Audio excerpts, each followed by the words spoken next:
I apologize in advance, but this is the first time we're meeting, and meeting through video chat, which is a horrible first time meeting.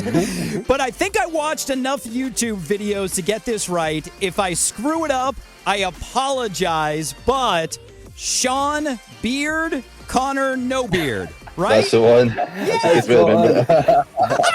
Nothing like starting this chat on an awkward note. LF System, welcome to America's Dance 30 for the first time. Hello. Hello, thank you for having us. It is great. Another one is Sean's the tall one, I'm the small one. That's going to be a little harder to tell through video chat. Oh, that's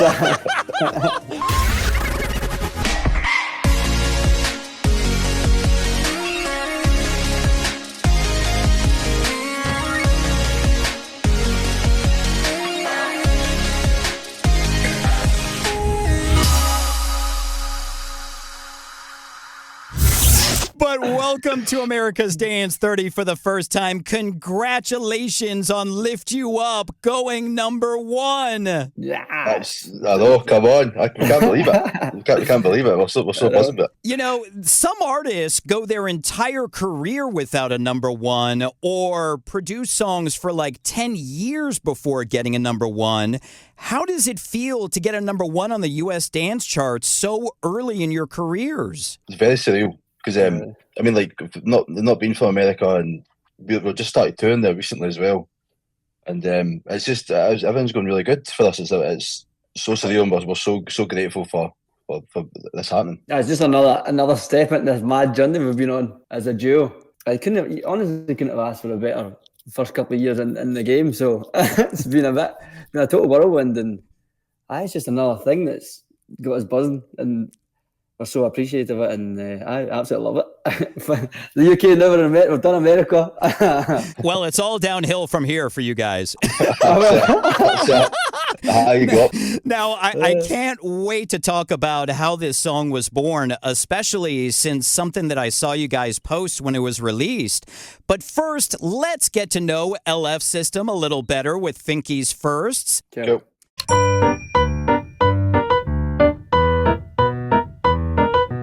Now, I don't know if this is true because #Wikipedia, but I love finding out the origin story of artists. Is it true that one of you guys was a roofer and one of you guys worked at a gas station? That's true. I was in the gas station corner. I was on the roofs. And the roofs in Scotland in the freezing cold. That is so crazy. Now, I read that when you were growing up as young teenagers, you were already producing music. Is that the case? I started DJing first, and Sean started producing first, and then I done the typical way where you start DJing, then you want to learn how to make music, and then so I started just tutorials on YouTube, and then I used to go to Sean's house. He used to show me a couple of bits because he'd done it before me. So and then that's how it stemmed for me. Yeah, but pretty much the same. I started when I was like 13 or 14 probably, using Fruity Loops FL Studio. And I just progressed from there. 10 years later, I started to get a bit more confident. And then, so it's been almost 14, 15 years now making music. You guys are watching YouTube videos to learn how to produce. I'm watching YouTube videos to make sure I know which one is correct. Now, when you were growing up, was music the first thing you wanted to get into? Or was there something else you wanted to be when you grew up? I wanted to be a football player or soccer. Yeah, that was my dream. And that didn't work out, but I was doing music at the same time, so it was almost like it was like a 50-50 thing going on. But music won in the end. No, mine was also football or soccer, and but I quickly realised I wasn't going to make it. I wasn't good enough, so I had to switch it up quick, or I was going to be stuck on the riffs forever. But it worked out, so it definitely worked out. Now, the LF in LF System comes from both of your last names. But when you were trying to decide on an artist project name, was LF System the first name you guys were going to go with, or were there other names you were considering? I think it was probably 5 or 6 beforehand. It was Connor Larkman and Sean Finnegan, which is dead catchy, really catchy that. Really creative. I know. We scrapped that quite quickly, and it became Larkman and Finnegan. Then it became L plus F. Then it became LF. Then it became LF System. So I think it was 5 or 6. I just got shorter and shorter. Sean wanted so it was like when we were deciding last minute, we weren't quite happy with just LF. Sean was like, we should put like a cool word in the end of it. And I was like, what cool word? He goes, system's quite cool. I was like, let's just go with system.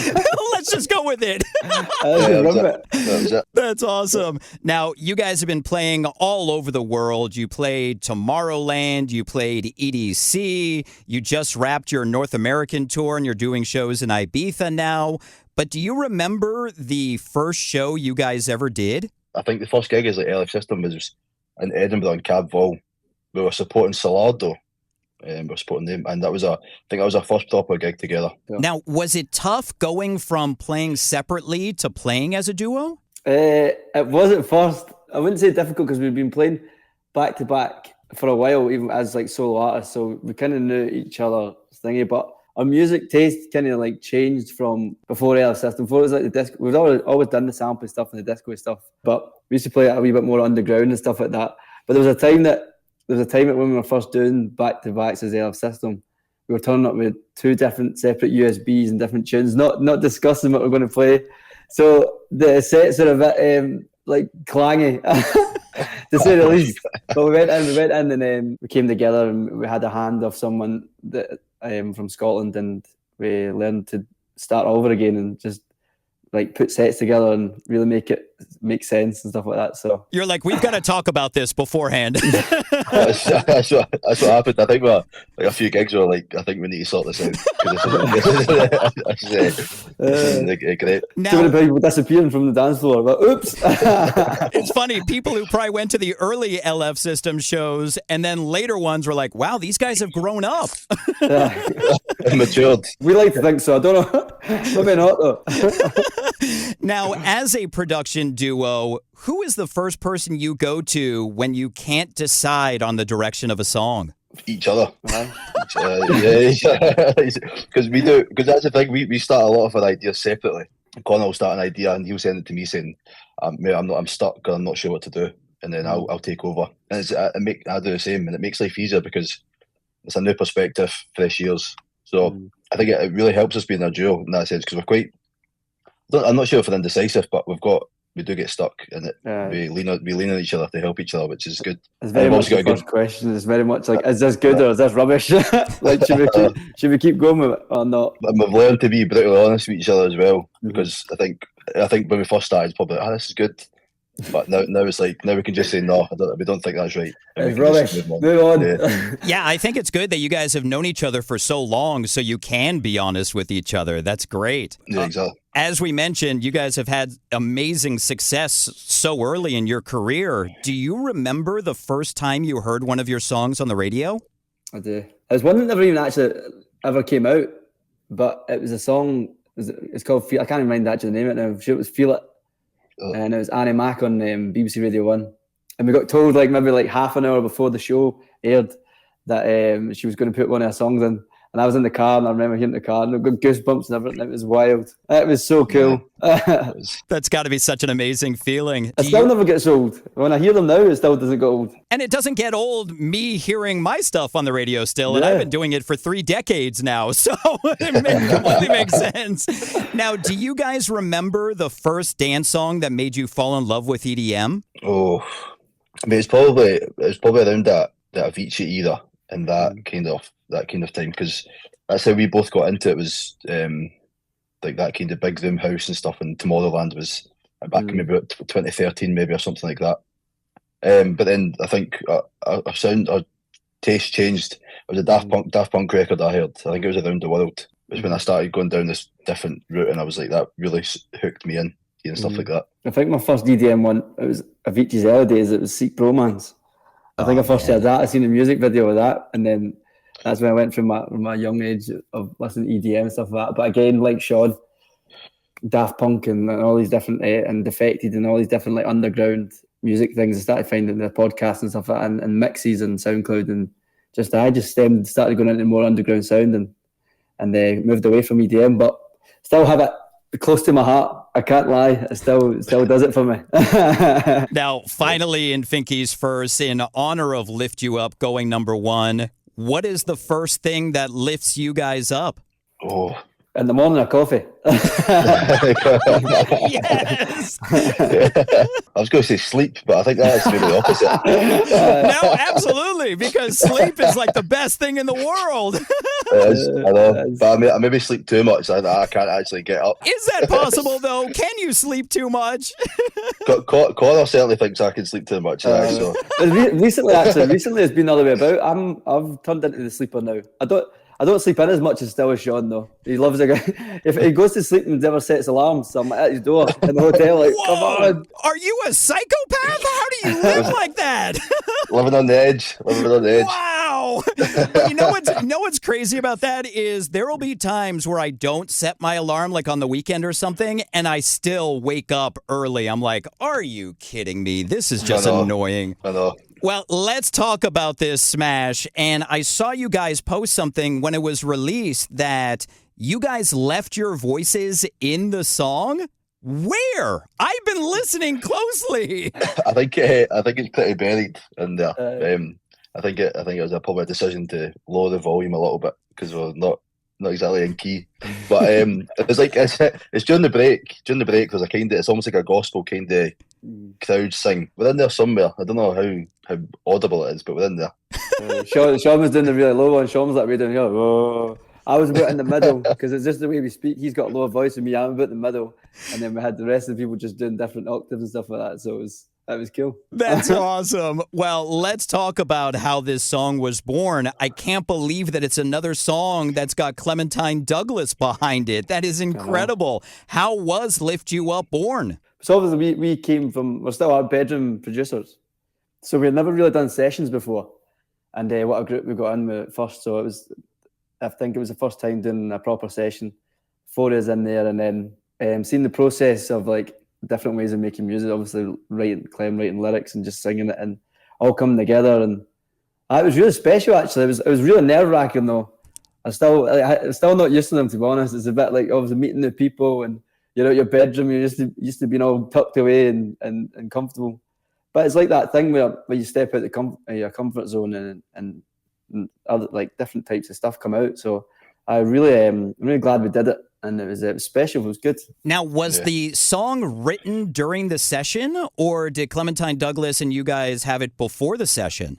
Yes, it was a completely fresh idea. We went in with no real plan. It was just because, like Connor said, it was the first time we'd done it. We walked in and just thought, let's try and make something. That's why it sounds a little bit different, I think, because there was no pre idea or anything.